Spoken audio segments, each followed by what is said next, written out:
ces colis que l'on commande sur Internet notamment, qui arrivent des fois en mauvais état ou qui n'arrivent pas du tout. On en parle ce matin avec l'UFC Que Choisir, représenté par Priscilla Bonello.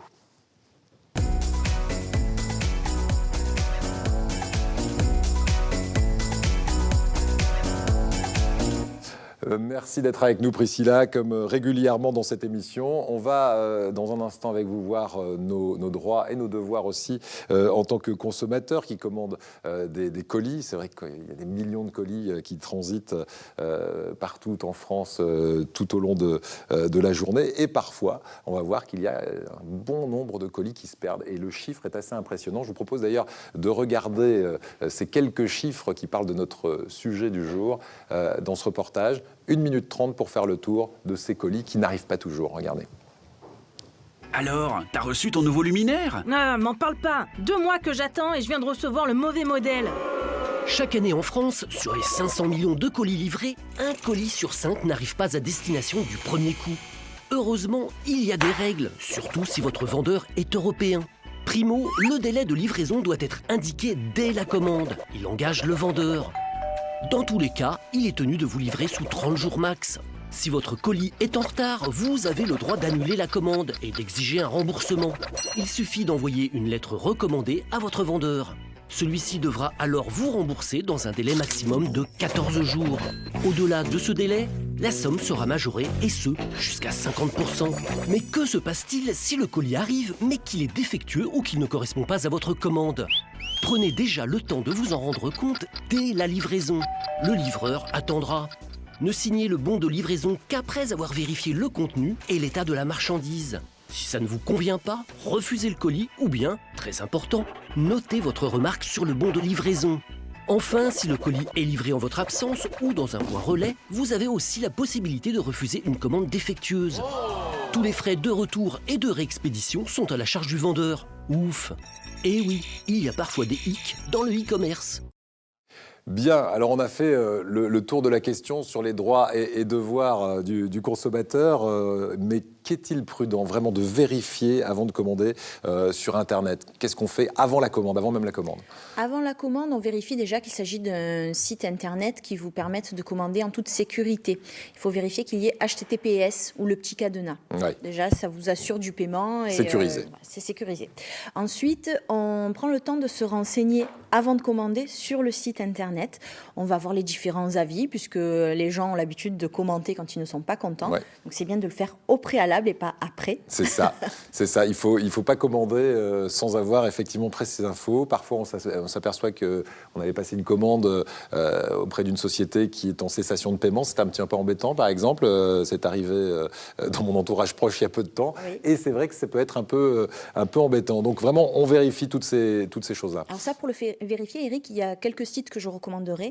C'est www.infogreffe.fr ou aussi www.société.com où là, vous tapez le numéro de SIRET de la société et vous savez si elle est en redressement judiciaire ou en liquidation. Ouais.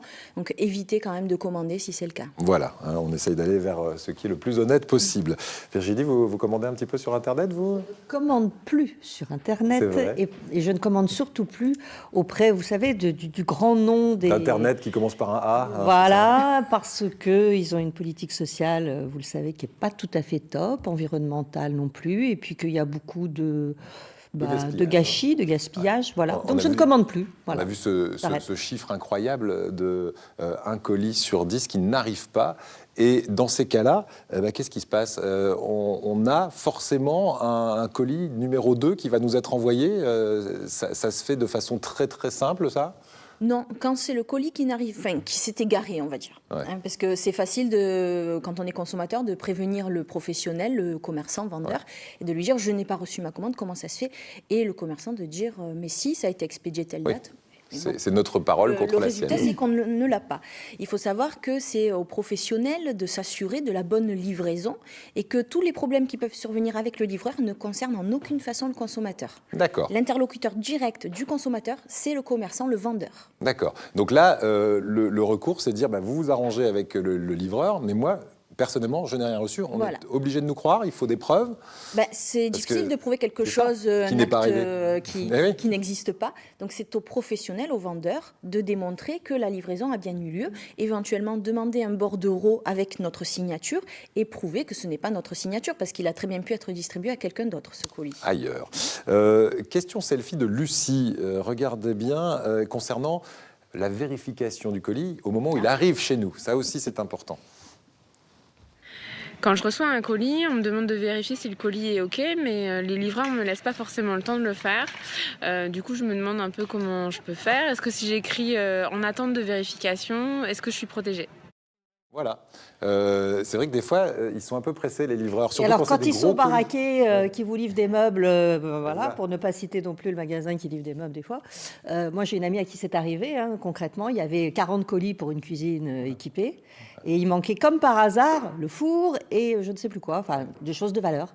Et il lui a dit « Ah non, mais on est mal garé, on est mal garé !» Donc, ok, on est mal garé. Elle n'a pas mis la vérification. Et ben, pour la société, elle a perdu. tout a été Je veux livré. dire, elle a perdu. Pour la société, tout avait été livré puisqu'elle avait signé. Ouais. Et voilà. Alors, Et il faut vraiment faire le point. Enfin, je dirais que quand on est... C'est vrai que les livreurs sont toujours pressés. Bon, Voilà. c'est leur travail. Et ils sont baraqués aussi. Je vous ai pas remarqué, ils sont toujours baraqués.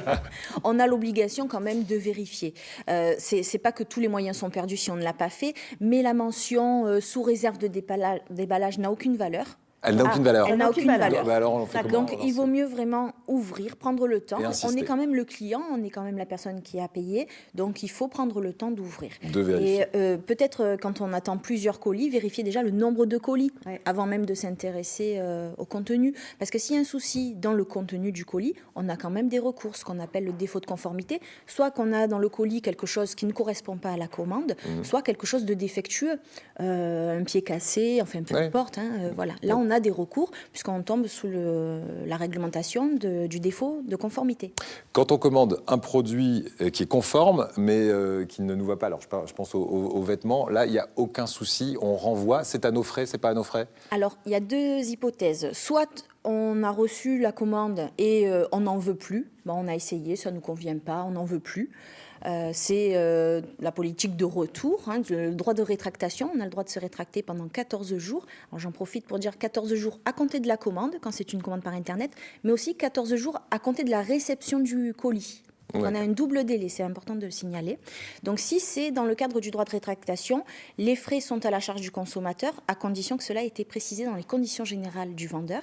Et si c'est le défaut de conformité, là, on a 2 ans pour retourner le bien. Et c'est même le vendeur qui doit s'occuper de la récupération du bien. Là, il n'y a aucun frais pour le consommateur. C'est énorme, 2 ans. D'accord. Oui. On a le temps de profiter du Ouais. truc non conforme. Ah oui. Mais là, il faut quand même qu'il y ait un défaut de conformité qui soit Oui, c'est vrai que pendant 2 important, ans, si ça marche à peu près, on peut la s'en chose, servir. C'est pas... Merci Priscilla. Témoignage de Julien. Écoutez, lui, il a trouvé une solution concernant les colis un peu encombrants et parfois aussi un peu fragiles. Écoutez. Il y a quelques années, on a fait le constat qu'il y avait beaucoup d'objets qui ne trouvaient pas preneur sur Internet parce qu'ils étaient trop volumineux ou trop fragiles pour être transportés par des moyens traditionnels. C'est très compliqué lorsqu'on a une guitare, un vélo, des jantes qu'on souhaite transporter, de trouver une solution qui nous convienne. Et à côté de ça, on avait fait le constat aussi qu'il y avait des milliers de gens qui prenaient la route tous les jours avec de la place dans leur véhicule. Et c'est pourquoi on a décidé de les faire se rencontrer. Et après quelques années, on est très heureux de compter des centaines de milliers d'utilisateurs qui utilisent notre service tous les jours et qui contribuent à changer les modes de consommation. Voilà, j'adhère. C'est bien ça, le Voilà. covoiturage Ça de me plaît. colis. Voilà. Puis on recrée du lien. Oui, ouais, avec monsieur. Et on Madame fait travailler les Dupont, petits c'est bien. commerçants et on recycle, on donne une seconde vie à sa guitare. Ça s'appelait à notre... Ouais, mais il faut notre le marteler, économie. c'est important. Priscilla, on va terminer avec les problèmes les plus récurrents qui reviennent à vos oreilles de clients qui s'adressent à l'UFC Que Choisir concernant ces livraisons de colis. Un commerçant qui refuse le retour en disant que le produit a été déballé. C'est un argument qui est souvent avancé, mais il faut savoir que non, s'il n'y a C'est pas pas un un argument. problème d'hygiène ou de santé, pour les prochains utilisateurs, ce n'est pas un argument valable. Vous avez le droit de retourner, notamment un matelas. Il y a eu une décision en mars de la Cour européenne de justice, donc ça peut concerner vraiment tout. D'accord. Et puis oui, les matelas, logiquement, il y a un délai où on peut les essayer. Enfin, en tout cas, ça peut être un argument de vente pour certains matelassiers. Oui, certains commerçants le font. Voilà, de dire vous pouvez essayer pendant 3 mois et le renvoyer à ce moment-là. Ou alors aussi des commerçants qui disent ah mais on a bien reçu votre colis, mais ce qui était à l'intérieur est arrivé cassé. Ouais. Donc c'est aux commerçants de prouver que ce qui est à l'intérieur était cassé. Mais bien souvent, malheureusement, ils le disent au bout de 10 jours, 15 jours. Et qu'est-ce qui s'est passé avec ce colis pendant ce délai? Donc là, il y a les moyens de se défendre aussi. D'accord. Et quand on renvoie, c'est forcément à nos frais ou c'est aux frais de la société? Si c'est dans le cadre du délai de rétractation, c'est aux frais du consommateur, s'il a été prévenu. Et si c'est dans le cadre du défaut de conformité, par exemple, vous avez reçu un rasoir au lieu d'un sèche-cheveux, c'est aux frais du commerçant. D'accord, ça paraît logique. Merci beaucoup, Priscilla, pour toutes ces infos concernant ces colis. Et c'est vrai que ça concerne beaucoup d'entre nous chaque jour. Merci, Priscilla, comme chaque mardi.